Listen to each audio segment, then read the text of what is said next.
Ok, bonjour à tout le monde, bienvenue. Bonjour à tous ceux qui nous suivront par Internet. Soyez bénis abondamment.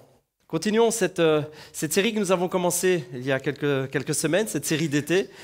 Nous avons vu ensemble des sujets qui touchent à la vie de tous les jours. J'ai donné comme titre à cette série « Vis ta vie », dans l'idée de vivre une vie épanouie. Nous ne sommes pas appelés en tant que chrétiens à ramer tous les jours, à être malheureux et à avoir du mal. Il y a un petit peu cette idée qui est souvent dans les milieux chrétiens où apparemment la vie chrétienne c'est dur et pénible. Ok, on a des difficultés comme tout le monde. C'est vrai, on a des soucis, on rencontre des problèmes dans la vie.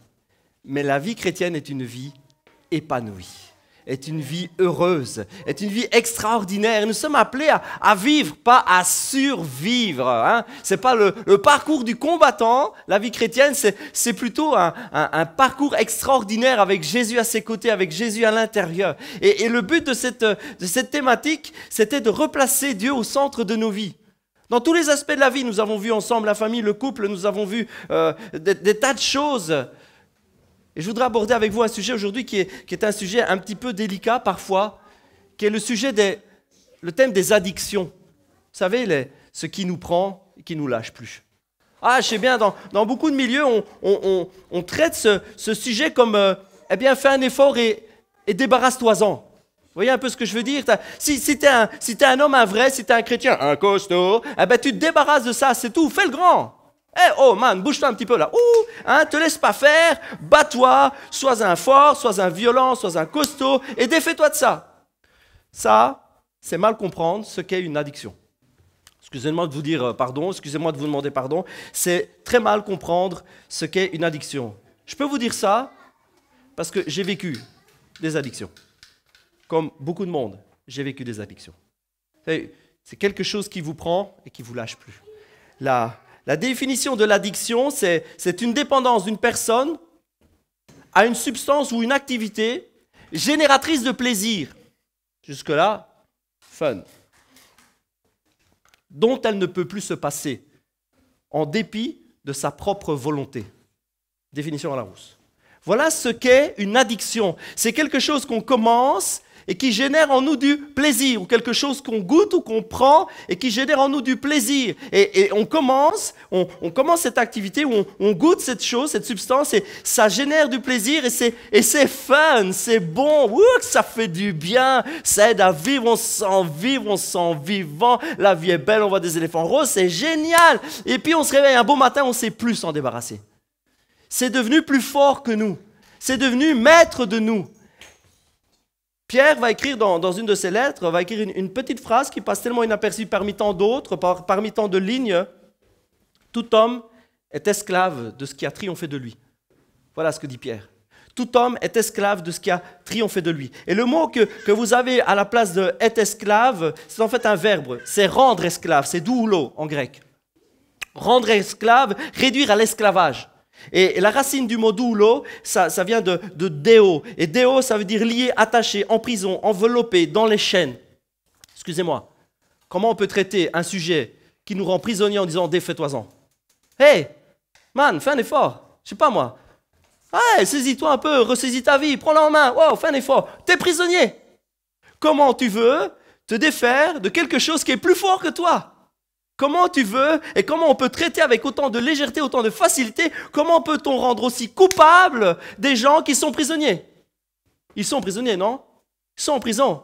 Vous me suivez? On ne peut pas traiter cela avec tellement de légèreté. Dire, ouais, fais un effort, mon gars. Après tout, copine, fais un effort. Et tu t'en sortiras. Allez, un peu de bonne volonté. J'ai entendu tellement de fois, aide-toi, le ciel t'aidera. Commence par faire des efforts, bon sang, non? Fais des efforts, prends ça tellement courageusement. Dans beaucoup de milieux chrétiens, dans beaucoup de milieux religieux, on traite ce sujet comme cela. C'est quelque chose dont il faut soi-même se débarrasser. Simplement, arrêtez. Arrête ce que tu fais, arrête ce que tu regardes, arrête ce que tu prends, arrête de penser comme tu penses. C'est si facile que ça. Pierre nous en parle comme quelque chose qui est plus fort que nous et dont nous sommes enchaînés. Nous sommes enchaînés par ces choses, nous sommes liés, nous sommes dans une véritable prison. Et c'est vraiment ce que représente l'addiction. Ça se rend plus fort que nous. Et une fois qu'on est plus fort, on ne peut plus s'en débarrasser. Et il y en a pour tout le monde, pour tous les styles, pour tous les goûts, pour toutes les races, pour toutes les générations, pour tous les âges. Pornographie, sexe, tabac, alcool, colère, désir de vengeance, ce sont toutes des choses qui, quand on les nourrit, ça fait du bien. Hein? La colère, tant qu'on la nourrit, ça fait du bien hein, quand on éclate devant quelqu'un. On lui a fait savoir qu'on était quand même plus fort que lui. Hein. Ça, je lui en ai mis plein la vie. Oh, que ça fait du bien, oh, que c'est bon. Que ça fait du bien de nourrir un désir de vengeance. Oh, que c'est bon, un jour je l'aurai. On ne se rend pas compte, mais un jour c'est plus fort que nous, ça. Ça, un jour, ça nous tient prisonniers. Tellement prisonniers qu'on ne peut plus s'en débarrasser. C'est qu'un jeu, hein. C'est qu'un jeu. C'est qu'un jeu, mais on en est tellement pris par cela. Et pourtant, la Bible est claire, extrêmement claire. Vous savez ce qu'elle dit à ce sujet-là? Nous sommes appelés à vivre libres. Nous sommes appelés à vivre libres. Alors retournez-vous vers la personne qui est à côté de vous avec un immense sourire. Tu es appelé à vivre libre. Yes, aucune addiction, aucune chose plus forte que toi. Dans le nom de Jésus, tu es libre. Nous sommes appelés à la liberté.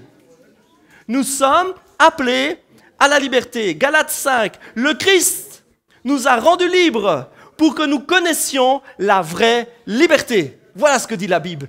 Jésus est mort pour que nous soyons libres de tout, de toute addiction, de toute chose plus forte que nous, que tout désir, que toute pensée, il est plus fort. Si nous ne sommes pas plus forts, si nous ne pouvons pas nous libérer nous-mêmes, il est plus fort que tout. La Bible nous dit ça. Et nous allons voir ensemble quelque chose de simple, 3 étapes. Fondamentales, mais tellement évidentes. Simples, mais qui sont vraiment très, très, très bonnes pour nous, au travers du récit de David et de Goliath. Oh, on le connaît par cœur. Oh, il ne va pas nous parler de David et Goliath. Eh bien, si. Il y a moyen d'aller chercher encore des bonnes choses. Et vous savez quoi, dans quelques années, on la fera encore. Ouais, on le fera encore. On reprendra la même sauce et on la remangera encore. C'est bon. Ce sont des bons récits. Nous allons voir à travers la vie de David et à travers son combat contre Goliath 3 étapes simples. La première, reconnaître. Reconnaître l'addiction. Hein?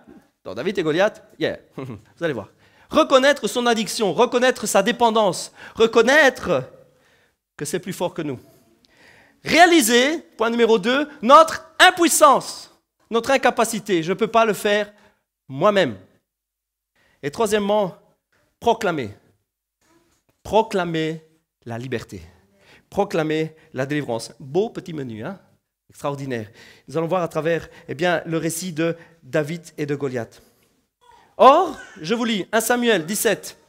Or, David était le fils de l'Éphratien de Bethléem en Juda nommé Isaïe, qui avait 8 fils, on vous le rappelle. À l'époque de Saül, cet homme était vieux, d'un âge avancé. Les 3 fils aînés d'Isaïe avaient suivi Saül à la guerre. C'est un peuple en guerre, c'est une famille qui est brisée, qui est disloquée. Des enfants sont à la guerre, des parents sont inquiets, des autres enfants sont inquiets. Ce sont des tensions, ce sont des climats qui ne sont pas agréables.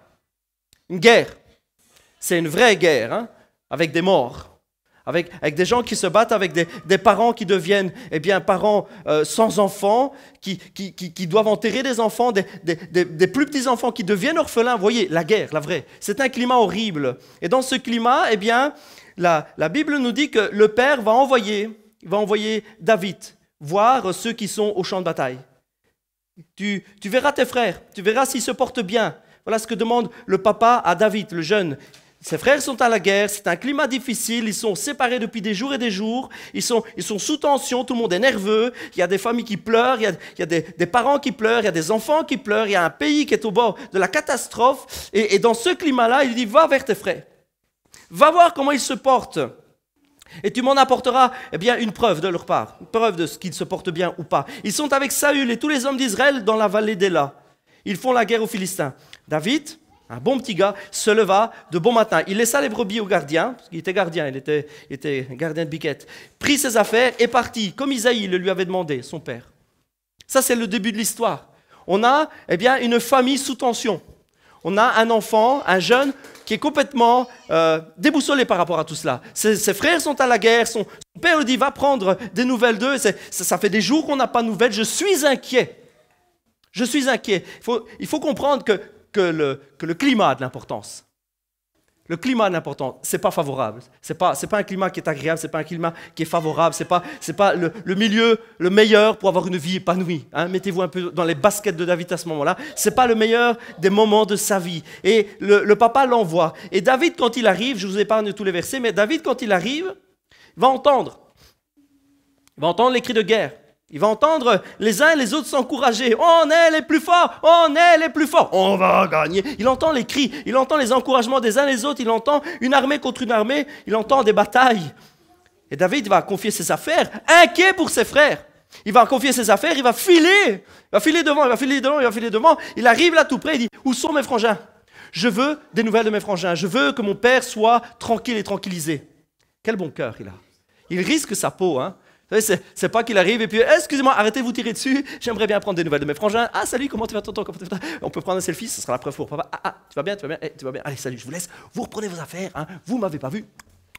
C'est pas comme ça que ça marche. Hein. Ce sont des combats, ce sont des tensions, ce sont des cris, ce sont des hommes qui sont armés jusqu'au dos, qui ont la rage. Vous savez comment on le fait hein, dans les armées, on les nourrit pas bien pour qu'ils soient vraiment enragés. Hein, c'est César qui avait cette technique-là. Si on nourrit pas bien les foules, ils se battent mieux, parce qu'ils ont la rage. Hein, il a promis que si on se battait bien, on irait dîner. Alors ils ont la rage, parce qu'ils ont faim. Ce sont des gens qui sont enragés, qui sont en guerre, qui sont troublés. Ce sont des tensions très très fortes. David arrive et il prend des nouvelles. Il prend des nouvelles et il va demander. Et puis il entend eh bien, qu'il y a un homme, un certain Goliath, qui défie l'armée, qui défie les gens, qui défie sa famille, qui défie ses frères, qui le défie lui, hein, indirectement, qui défie sa maison, qui défie ses parents, qui défie son territoire, qui défie ses croyances, qui défie son Dieu, qui défie sa foi. Il entend un ennemi, il entend quelqu'un qui est costaud, qui est fort et qui défie. La Bible nous dit que le gars, il faisait quand même 3,30 m, hein, juste comme ça en passant. Vous savez ce que ça fait 3,30 m? Plus ou moins le plafond. Plus ou moins. 3,30 m. Je vais bien, moi, je m'avance devant un gars qui fait 1, 2, 3, enfin, qui est là quelque part. C'est quelque chose, hein. Et vous avez toute une armée qui prend peur.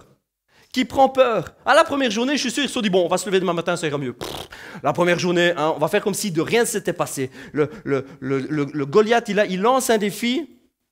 Il arrive le matin, il dit, voilà, envoyez-moi un gars, je me bats avec lui. S'il gagne, vous avez gagné. Si je gagne, on a gagné. C'est simple, hein, et autant éviter des têtes coupées. On n'a qu'à se battre deux, l'un contre l'autre. Celui qui a gagné, a gagné. Ok, on fait comme ça, okidoki, chacun serre la main. Ok. Et c'est comme ça. Et la première journée, j'imagine les troupes qui voient arriver Goliath, ils disent, punaise qu'il est grand. Ils l'ont nourri à quoi celui-là? Waouh! Et puis, oh, on va aller se coucher. Demain, ce sera un autre jour. Il y aura peut-être rapetissé. On prend ça comme un jeu. Au début, c'est juste comme un jeu. Oh, j'irai demain matin, ça ira mieux. Moi, aujourd'hui, je me laisse faire, mais demain, je serai plus fort. Ah, aujourd'hui, j'ai pris peur, mais demain, je serai plus fort. David va prendre conscience de la menace. David va commencer à poser des questions aux uns et aux autres pour prendre la température. Il va prendre le ressenti de ceux qui sont là. Qu'est-ce qu'il fait, ce gars? Comment il vient nous embêter? Qu'est-ce qu'il dit? Qu'est-ce qu'on dit de lui? Qu'est-ce qui est promis? C'est quoi ses revendications? Et David prend un peu la température, il prend l'ambiance du climat, il vient se rendre compte de ce qui se passe, il vient se rendre compte du danger. Il vient prendre la mesure de la menace. Et il voit aussi dans les yeux de tous ceux qui parlent les ravages que ça fait. Les ravages. Alors même si ce n'est pas David qui est pris par cette peur, qui est dominé par ce qui est plus fort que lui. On voit comment David prend conscience dans les yeux des uns et des autres, comment il pose des questions, comment David prend conscience du danger de ce qui devient plus fort que lui, du danger de la menace qui est en face. Il prend conscience des ravages que ça peut faire dans une famille, dans une maison, dans un pays. Il prend la mesure, il prend la température. Il arrive là, il voit les ravages. Les gars, ils n'osent plus bouger. Ils sont prisonniers de leur peur. Ils sont là, cloués au sol. Ils sont figés, ils sont soudés sur des plaques. Ils ne peuvent plus bouger le pied dans le béton. Ils n'arrivent plus à faire un pas. Ils sont terrorisés. Je vous épargne les détails, mais David se rend compte, il voit un peuple qui a peur, qui est terrorisé. Prendre conscience. des ravages de ce qui est plus fort que nous. Prendre conscience des ravages, des dégâts de ce qui est plus fort que nous. Ah, c'est qu'un verre. Ah, c'est qu'un verre. Un verre qui devient 2. Un verre qui devient 3. Un verre qui devient parole méchante. Un verre qui devient coup et injure. Un verre qui devient blessure. Un verre qui devient divorce. Un verre qui devient séparation. Un verre qui devient accident de voiture. Un verre qui devient à la morgue. Un verre. Oh, c'est qu'un jeu. Oh, et... Un jour qui amène un jour. Un matin qui amène un matin. Une dépendance qui s'installe. Quelque chose qui est plus fort que nous. 40 jours, Goliath s'est présenté. Le premier jour, il a juste fait la pétoche à tout le monde. Après 40 jours, ils étaient terrorisés, les gars. Les pieds dans le béton, plus moyen de bouger. C'était devenu beaucoup plus fort qu'eux. C'était beaucoup trop impressionnant. C'était juste trop fort. C'était juste trop immense. Plus moyen de bouger. Ah, on se couche en se disant demain, ça ira mieux. Ah, un verre, c'est rien. Qu'on soit bien clair, qu'on soit clair. J'ai absolument rien contre un verre. Rien contre un verre. Je viens de manger avec mes parents, j'ai bu un verre de vin. Et de temps en temps, j'aime encore bien goûter un verre de whisky chez mon cousin. Qu'est-ce que ça fait, un verre? Mais la dépendance. Quand ça amène un deuxième, qui amène un troisième, qui amène un quatrième, qui amène un pouce café. Et vous savez quoi? On finit par rouler sous les tables. On finit par rouler complètement sous les tables. On brise parfois son ménage, on brise sa maison, on brise la famille de quelqu'un d'autre. En roulant sur son enfant.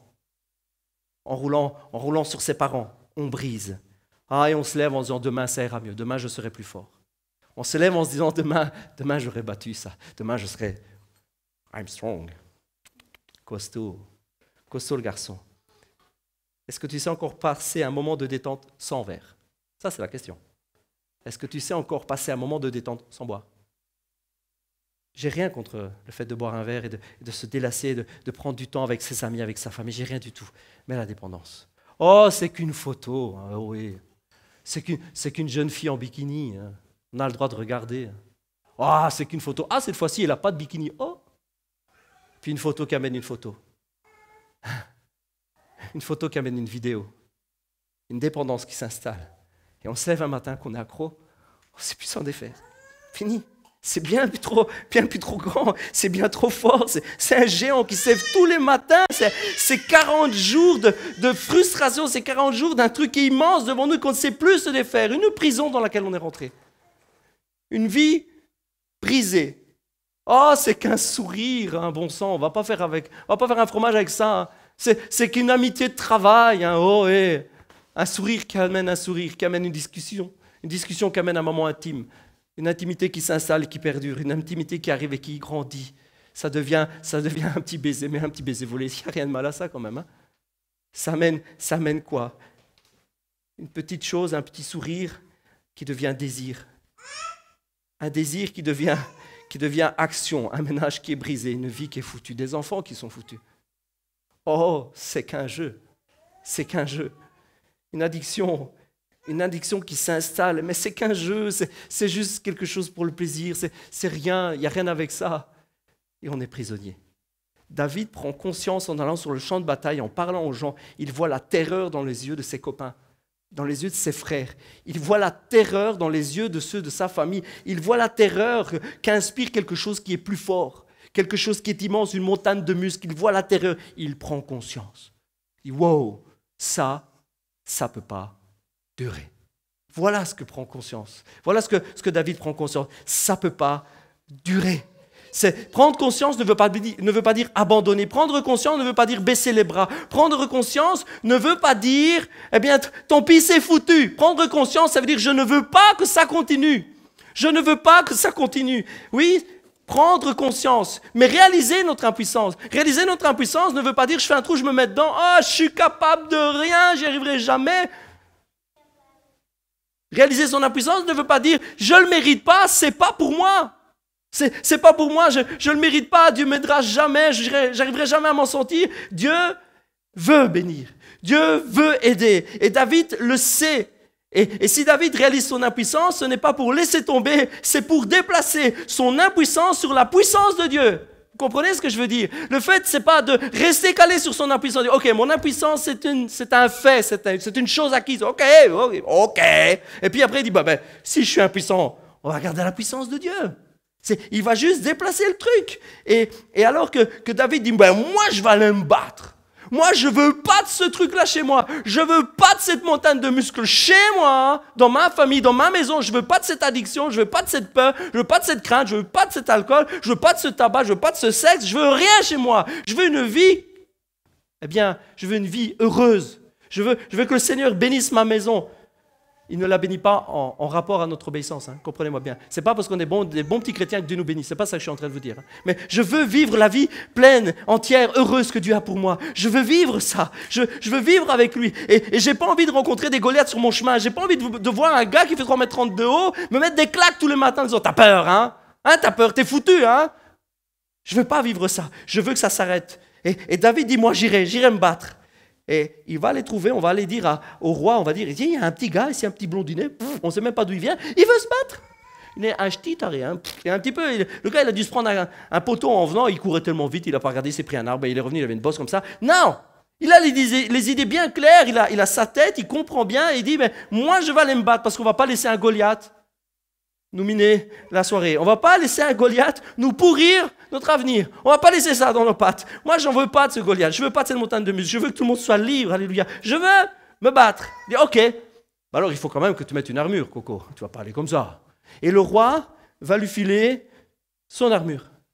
Le roi, Saül, va lui filer son armure. Quel honneur. Waouh. Et ça n'avait pas l'air de vous plaire, mais bon, le roi lui file son armure. Ça devait être toute capitonnée à l'intérieur. Ça devait être une armure de roi, blinquante et tout. J'imagine, le paradis comme ça, il a l'armure du roi. Ouais, il me l'a prêté, il me fait confiance. Il m'a dit, tu la griffes pas. Ça devait être un honneur exceptionnel. On a là une image extraordinaire. On a une image extraordinaire. Les moyens stratégiques, les moyens intellectuels, les avis des autres, les pensées des autres, les propositions des autres, le rang, la force, les uns les autres, les expériences, entrer dans le moule, faire comme tout le monde, essayer de s'en sortir soi-même. Hey, moi j'ai l'expérience, je vais t'aider Coco, moi j'ai déjà fait, tu vas voir, rentre dans mon armure.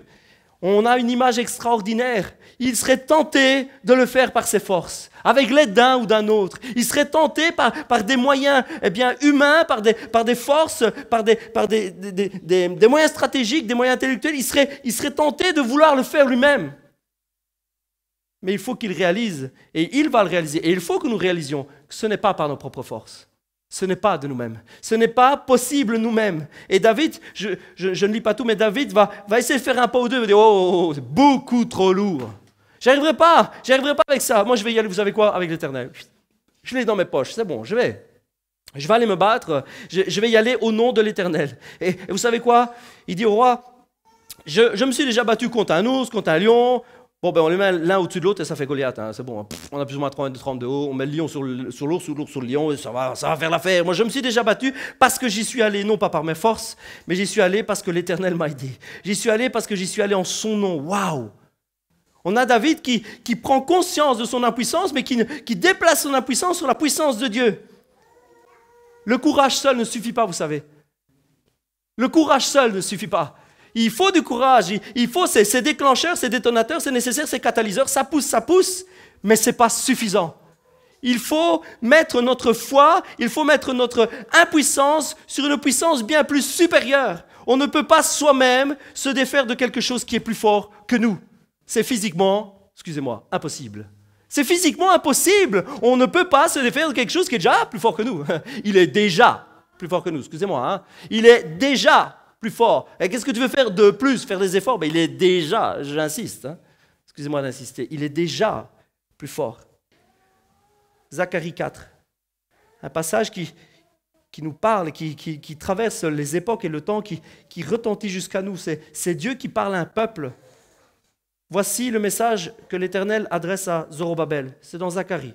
C'est un prophète de l'Ancien Testament. Cette œuvre, vous l'accomplirez ni par votre bravoure, ni par la force, mais par mon esprit. Le Seigneur des armées célestes le déclare. Ce n'est ni par votre force, ni par votre bravoure, votre courage. Tout ça, c'est bien, les gars. C'est super à mettre sur un CV, mais ça n'a rien à voir avec les géants. Ça n'a rien à voir avec ce qui est plus fort que nous. Et Dieu continue et Dieu parle à ce peuple encore. C'est un peuple qui est dans des moments terribles.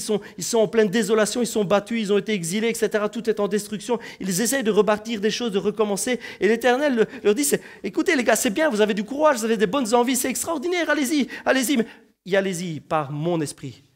Allez-y par mon esprit, n'y allez pas par votre propre force. Et l'Éternel continue, je continue le passage de Zacharie 4. L'Éternel m'adressa encore la parole en ces termes. Zorobabel a posé ses mains sur les fondations de ce temple et il en achèvera la reconstruction. Je vais l'aider, ça va aller. Il a commencé et ça va aller. Et vous saurez que le Seigneur, le Seigneur des armées célestes m'a envoyé vers vous. Qui donc méprisait le temps des petits commencements? C'est qui s'est foutu des gars qui commençaient tout petits? C'est qui là qui se moquait? Il aurait dû plutôt se réjouir. Voilà ce que dit l'Éternel. C'est des petits commencements, des petites choses. Mais quand on s'appuie sur lui, ok, c'est une montagne en face. Ok, je me rends compte du dégât que ça peut faire. Ok, je me rends compte de mon impuissance. Mais je place ma puissance. Et mon impuissance, je la place et je prends la puissance de Dieu.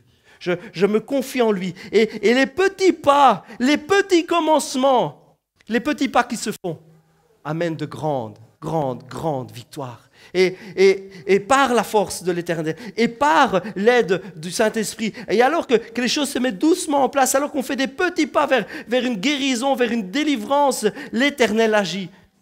L'Éternel agit. Oui, réalisez que c'est plus fort que nous, que c'est une addiction, que ça brise, réalisez la menace, réalisez la menace qui est devant nous, réalisez que nous sommes impuissants, mettre notre confiance en Dieu, réaliser que les pas se font petit à petit et proclamer la délivrance. Troisième point, proclamer la délivrance et la liberté. Je voudrais vraiment voir avec vous une clé importante par rapport à tout cela. Une clé vraiment extraordinaire, une clé importante. Que font la plupart des chrétiens dans les combats? Ça commence par P. Ils prient. Oui, je m'explique, hein. Vous allez comprendre ce que je veux dire. Je vous donne un exemple. Seigneur, tu vois mes problèmes. Tu vois mes difficultés. Seigneur, tu connais toutes choses. Je sais que je ne suis pas capable. Je sais que je suis rien. Je n'arrive même pas à envisager une issue, je n'arrive même pas à voir la fin, le bout du tunnel. Mais si tu le veux, tu peux tout.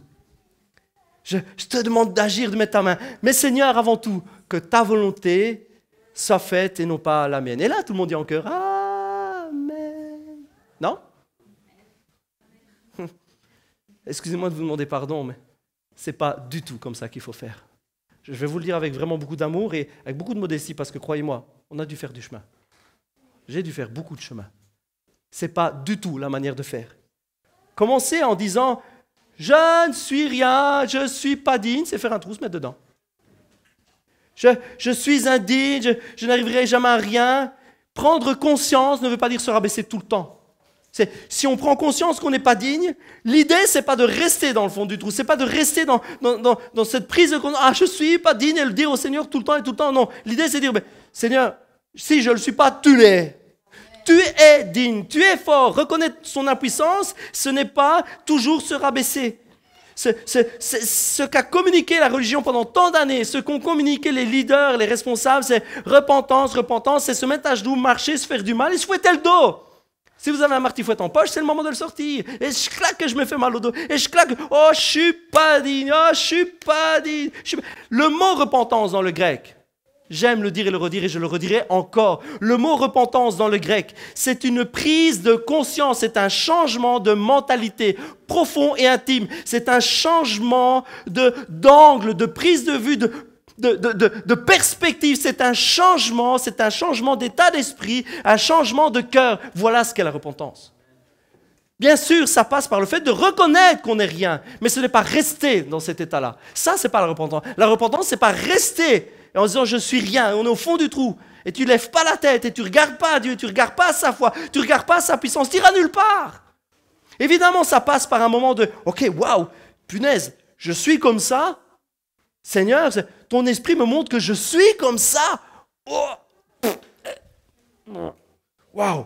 Et puis tout de suite, alors qu'on dit Seigneur, mais moi je ne veux plus être comme ça. Pouf! Apparaît le changement de mentalité.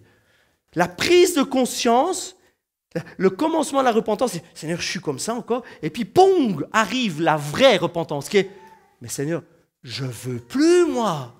Voilà le cœur de la repentance. Voilà là où l'Esprit de Dieu veut nous amener. Il ne veut pas nous amener au bout du trou, au fond du trou. Il ne veut pas nous amener sous une culpabilité incroyable où on ne s'en sortira jamais, où on ne fera que pleurer le reste de notre vie. Non, il veut nous amener au point critique où on prend conscience et on veut changer. Seigneur, je veux, papa, je veux que tu me changes. Je veux que ça change. Voilà ce qu'est réellement la repentance. Voilà ce que l'Évangile nous communique, ce que Jésus est venu faire. Voilà la signification réelle de ce que l'Esprit veut faire en nous. Vous savez pourquoi? Parce qu'en fait, on prend conscience que si nous-mêmes, nous ne pouvons rien, Philippiens 4 nous dit quoi? Je peux tout par celui, qui me fortifie. C'est ça la prise de conscience. Waouh, je ne peux rien faire. Oh Seigneur, je me dégoûte tellement, mais je veux plus, moi. Je veux plus de ce Goliath, je veux plus de tout ça. Seigneur, fais-le toi. Waouh, délivre-moi. Et puis on prend conscience que lui, il peut. Et puis on réalise dans notre cœur qu'on peut tout par sa grâce. Oh, je peux avoir un amen à ça, c'est bon ça. Amen. Le Seigneur nous rend, Jésus nous rend plus forts parce qu'il est lui-même plus fort. Oh Seigneur, mais avant tout que ta volonté s'accomplisse. Oh, je le dis sans moquerie, croyez-moi. Je le dis sans moquerie. On fait souvent référence quand on prend ce passage à Jésus qui est dans le jardin, n'est-ce pas? Père, s'il est possible que cette coupe, cette difficulté, cette souffrance s'éloigne de moi, toutefois, que ta volonté s'accomplisse. On prend ce passage et on a l'impression que c'est ça qu'il faut dire à la fin de notre prière. Oh Seigneur, tu vois les difficultés, Seigneur, mais toi tu peux, selon ta volonté. Vous savez ce que ça montre, ça, dans votre cas présent ou dans le mien? Ça montre juste que vous ne savez pas ce que c'est la volonté de Dieu. Si vous dites selon ta volonté, c'est que vous ne la connaissez pas. Excusez-moi.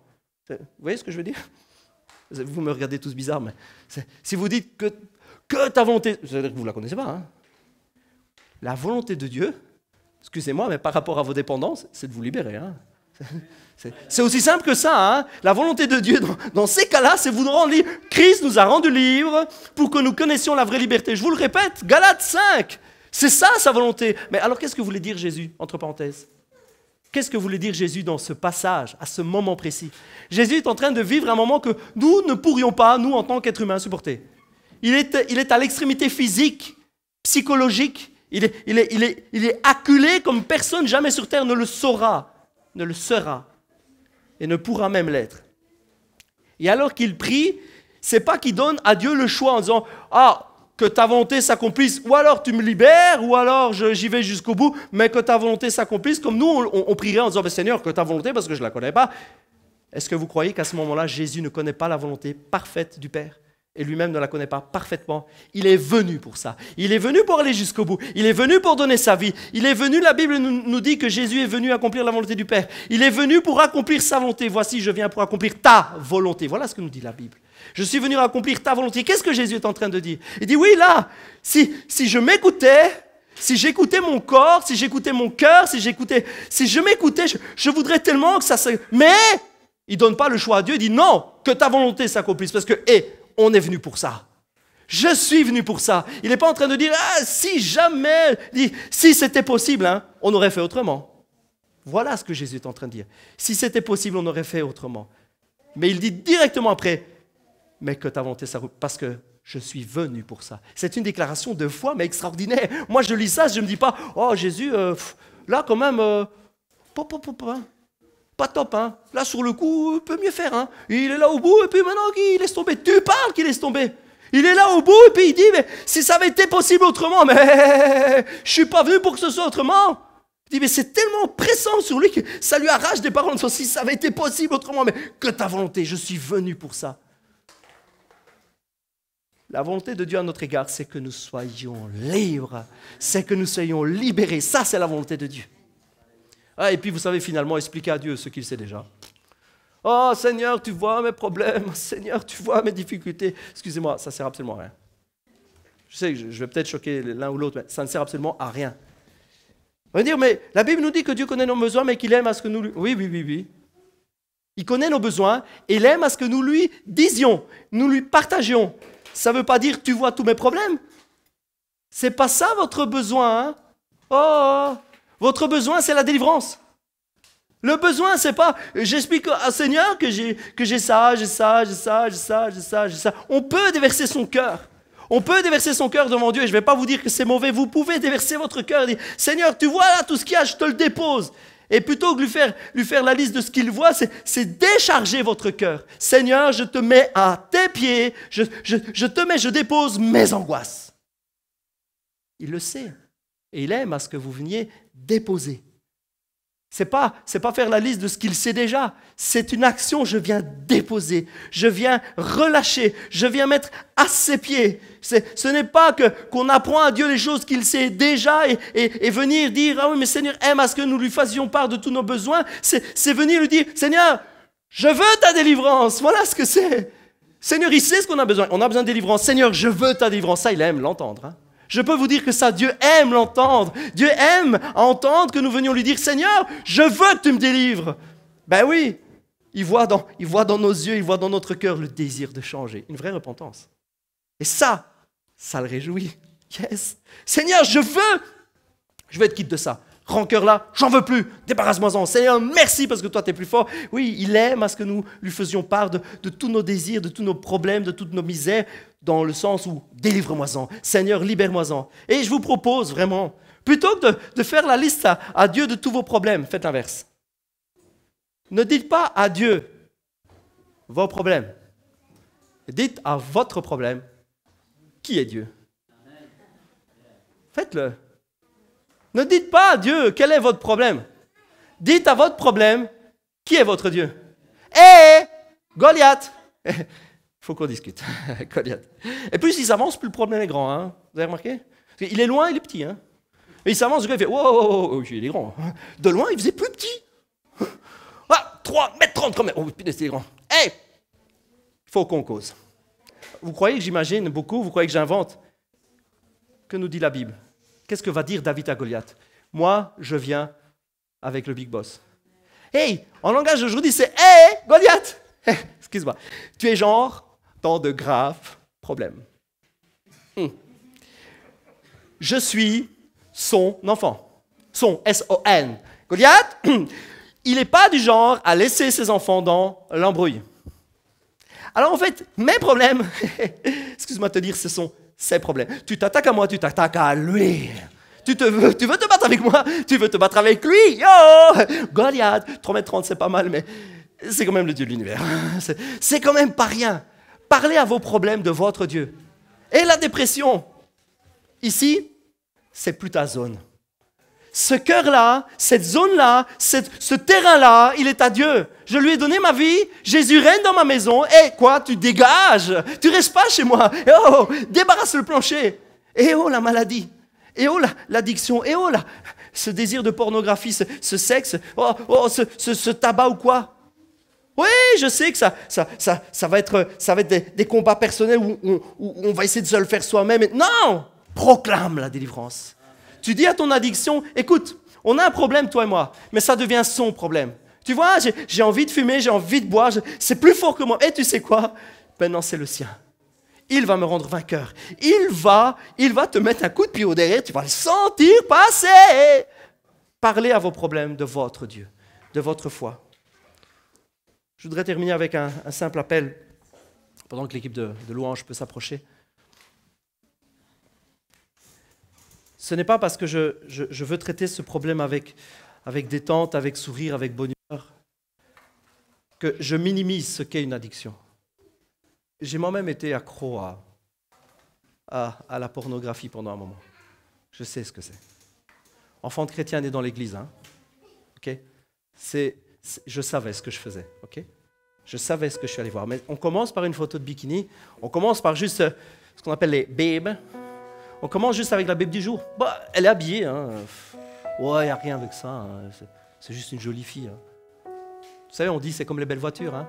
On peut regarder, pas toucher. Vous vous réveillez quelques jours après, quelques semaines après. Complètement. Vous êtes accro. C'est pas parce que je fais ça avec plaisanterie. C'est pas parce que je ne traite pas ça à la légère. Ce que je veux vous déclarer, ce que je veux vous dire, c'est que Jésus nous rend libres. Jésus nous libère. Il m'a libéré. Il m'a libéré. Mais on prend un moment conscience que ça peut foutre en l'air notre vie. Ça peut foutre en l'air notre mariage. Ça peut foutre en l'air tellement de bonnes relations. C'est comme l'alcool ou c'est comme n'importe quoi d'autre. Ça peut détruire notre corps, mais ça peut détruire des amitiés, ça peut détruire un ménage, ça peut détruire une famille, ça peut détruire des vies. Et c'est plus fort que nous. Et vous savez, à un moment, on prend conscience des ravages que cela peut faire dans les vies, que cela fait dans notre cœur, dans notre vie à nous. Et puis monte un désir d'être libéré.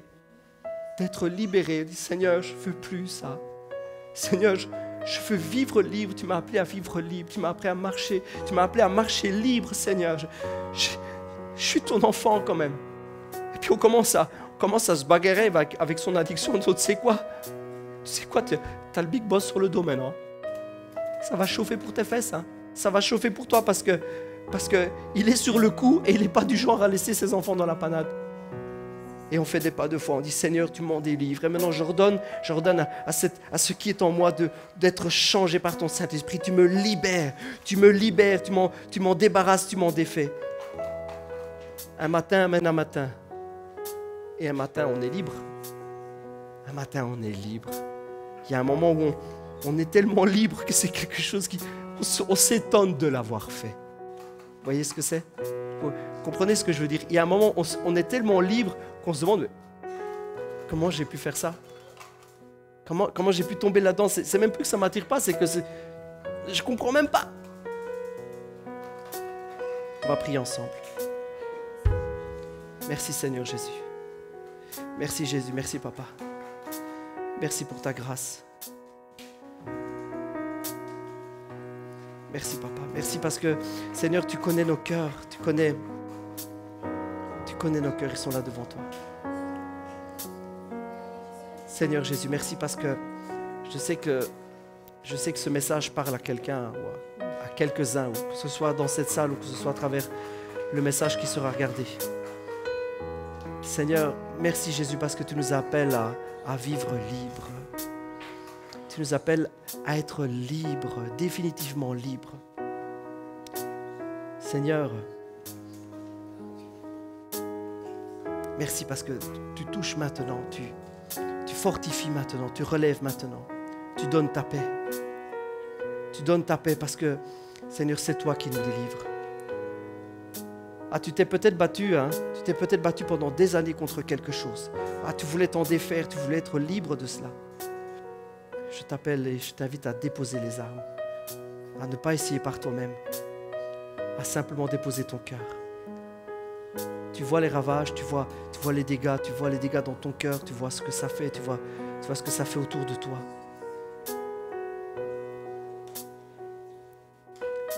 Je t'invite vraiment à déposer les armes. Fais-lui confiance. Et commence à parler à ton addiction. Commence à lui proclamer que tu es un enfant de Dieu. C'est fini, tu n'as plus peur d'elle. Tu ne vis plus dans la peur, c'est fini ça.